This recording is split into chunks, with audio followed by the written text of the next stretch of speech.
El 2002 fue un año que marcó a todos los uruguayos. El país vivió la peor crisis financiera de la historia, y los salteños la sintieron con las particularidades propias de los sectores que marcan la economía del litoral. La aftosa, la devaluación en Brasil y la crisis argentina cayeron como un efecto dominó devastador sobre nuestro país. En enero de 2002 comenzó la corrida bancaria. La gente empezó a sacar el dinero de los bancos y a llevarlo a los cofres. Y el 20 de junio el Banco Central interviene el Banco La Caja Obrera, fecha en que el dólar sube de 17 a 25 pesos. Lo único que no se podía tocar, no se le podía tocar a los clientes eran los cofres, porque los cofres son inviolables, son inembargables porque justamente la gente paga un alquiler anual y nadie sabe lo que puede tener adentro. Pero la mayoría de la bóveda que en ese momento del Banco de la Caja Obrera estaba llena de dólares, porque yo era en ese momento era cajero del Banco de la Caja Obrera y veía cómo la gente salía de las cajas y daba la vuelta y los colocaba en los cofres. El 20 de junio disparó de 17 a 25 el dólar. Y después llegó hasta estar a 30, ¿tá? En un momento, pero en ese día pasó de 17 a 25, fue una hecatombe, porque la verdad que el dólar se venía comportando, siempre estaba dentro de los parámetros de 10, 11, 12, pero pasó de 17 a 25 un día para el otro. El 30 de junio de 2002 se decreta el feriado bancario, que duró hasta el 5 de agosto, fecha en que ya no abren el Banco La Caja Obrera, el Banco Montevideo, el Comercial y el de Crédito. El 24 de marzo de 2003 reabre el nuevo Banco Comercial, con los activos de los bancos liquidados y una reprogramación de los depósitos a 6 años, donde AEBU jugó un papel trascendental. Quiere decir que fue una salida muy buena que hubo en ese momento, más allá de que mucha gente no estuvo de acuerdo porque perdió, en ese momento había que perder algo, no se iba a pretender una cuestión de que hubiéramos perdido todo a que no se perdiera parte. Esa crisis tal vez se podía haber evitado, yo creo que mucho tuvo que incidir el ministro de Economía de ese momento, tuvo mucho que ver, pero bueno, no se frenó a tiempo cuando se debía frenar. Ya se veía, nosotros sabemos que somos un país muy dependiente de los países limítrofes que tenemos nosotros. Bueno, nosotros veíamos la crisis enfrente y nosotros estábamos acá y no hacíamos absolutamente nada. Y se veía que se venía, ya en la Argentina había habido corralito, era un desastre y bueno, todo se venía para acá y fue lo que pasó. Al frente de la Intendencia de Salto se encontraba el escribano Eduardo Malaquina, quien aseguró que la crisis llevó a que la administración hiciera solamente lo imprescindible, ya que el 52% de los contribuyentes eran morosos. Bueno, la Intendencia no venía bien, porque habíamos tenido antes de lo que nosotros hoy consideramos esta situación creada por la crisis financiera, veníamos con el problema de la existencia de las TOSA. Las TOSA afectó muchísimo la economía del país y naturalmente al interior del país y naturalmente a Salto, porque se prohibió la venta de ganado, se prohibió la movilización del ganado y no había un impuesto que era el del 3% de la venta de ese moviente, que no se podía recaudar nada.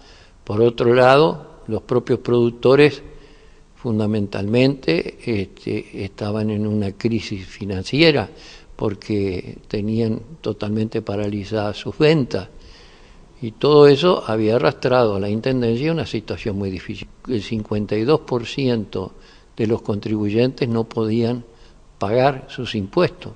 La Intendencia tuvo que hacer prórrogas de ese pago, tuvo que dar facilidades de pago. Algunas de las medidas tomadas por el máximo jerarca departamental fueron la reducción de sueldos y el cese de los pagos ante UTE y OCE, así como los aportes al BPS de los funcionarios. Medidas que resultaban insuficientes, ya que la reserva de $2 millones con que contaba la Intendencia seguían reduciéndose. Naturalmente se resintió toda la estructura, los funcionarios municipales cobraron mucho menos. Nosotros habíamos advertido ya la existencia de la crisis porque mes a mes las reservas que nosotros teníamos en la Intendencia, que siempre tuvo reservas, la Intendencia de Salto siempre mantuvo más o menos unos $2 millones para atender el presupuesto, pero ahí se fue agotando. Nosotros día a día estábamos pidiendo la información al contador municipal de cómo venía la recaudación y cada vez bajaba. Y a mí me pareció correcto decirle a los funcionarios que los sueldos son sagrados y que había que pagarlos.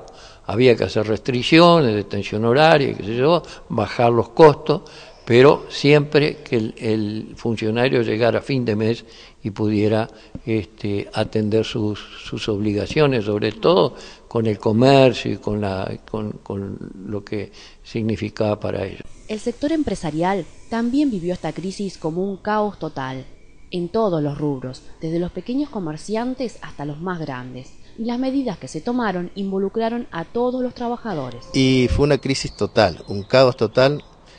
Cerraron 4 instituciones bancarias de importancia, que tenían una cartera de clientes muy importante. Hubo un corralito de los depósitos, un cierre, por lo tanto las empresas no tenían más asistencia de crédito, no había cheques diferidos. Las empresas que eran cumplidoras al no cobrar, porque todo es una cadena, es un engranaje de una máquina en el cual afecta totalmente a todos los rubros. Y había mucho personal que por no mandarlo al seguro paro, incluso que no tenía los días trabajados o no se podía, se llegó hasta un acuerdo entre el empresario y los trabajadores de hasta realizar una rebaja de sueldos, totalmente de acuerdo entre ellos, hasta un sacrificio total entre todos. Muchas empresas lamentablemente quedaron por el camino, no pudieron soportar. La mayor cantidad de empresas de parte de comercio es Calle Uruguay, y le decían en esa época el gran hermano, decía, porque todos los meses se iba uno de...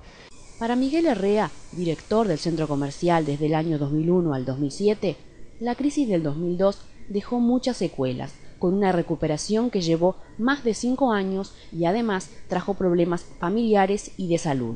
Era la situación que todos veíamos que perdíamos todo, el trabajo de años, empresas realmente importantes y que fueron cerrando también, y que el temor de uno también que no le pasara.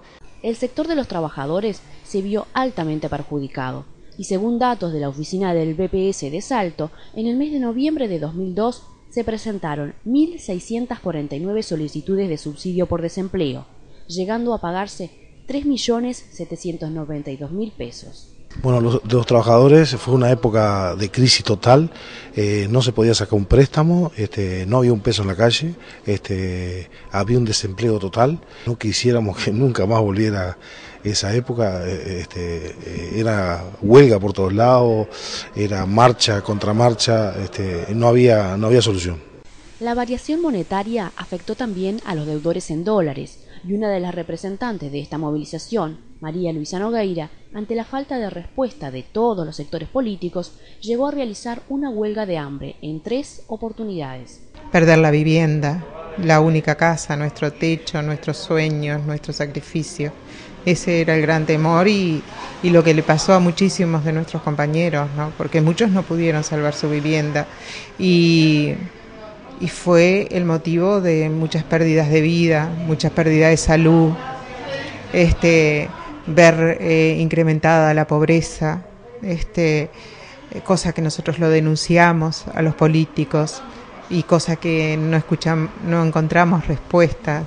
La solución para los deudores en dólares fue llegar a un acuerdo caso a caso, de manera particular, y en Salto se contó con el apoyo de la Universidad de la República a través de la doctora Parteri, así como la creación de la Oficina del Consumidor. Asimismo, aseguró Nogueira que aún continúan deudas y litigios judiciales de esa época. Hace poquitos días Fanny me llamó y con mucha emoción me agradecía y anteriormente había llamado al doctor Marcelo Lira para agradecer porque hacía poquitos días había levantado su vale y había terminado de pagar su casita, y eso es motivo de satisfacción, eso no tiene precio.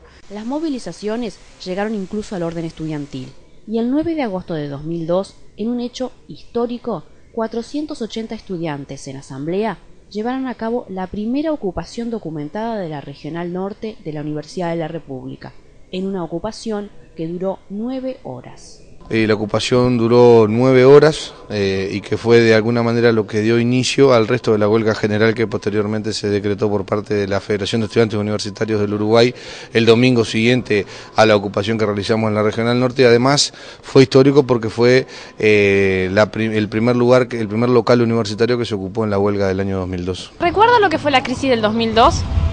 No, ya sabes. Mis hijas se fueron en ese entonces. ¿Se fueron del país? Del país, sí. Fue muy triste. ¿A dónde se fueron? A Dinamarca, ¿Y ahora siguen allá? Siguen allá, sí. No somos los dos solos, pero la situación económica incidió en todo. Recontra difícil, sí, porque no todo lo que se invertía se perdía, así que salimos casi que sin nada. Apicultor era yo, y bueno, complejo, sí. ¿Cuáles eran las mayores dificultades? Y bueno, caída de muchas empresas, ruptura del dólar, caída de precios. ¿Hubo que ajustarse en la familia también? Sí, tomar créditos que después no se pudieron pagar. Sí, momentos duros, complejos, embargos. ¿Continúa con su empresa? Y sí, sobrevivo. El dicho mío en aquella época era que el que quedara con la cabeza sana quedaba vivo. Y bueno, parece que yo seguí con la cabeza sana. ¿Cuál fue el problema mayor de aquella época? Y la falta de plata y las deudas, ¿no? Principalmente las deudas, fíjate que eran casi 800.000, creo que deudores que había, ¿no? Y quedaron todavía, no sé en qué habrá quedado eso, pero eso quedó.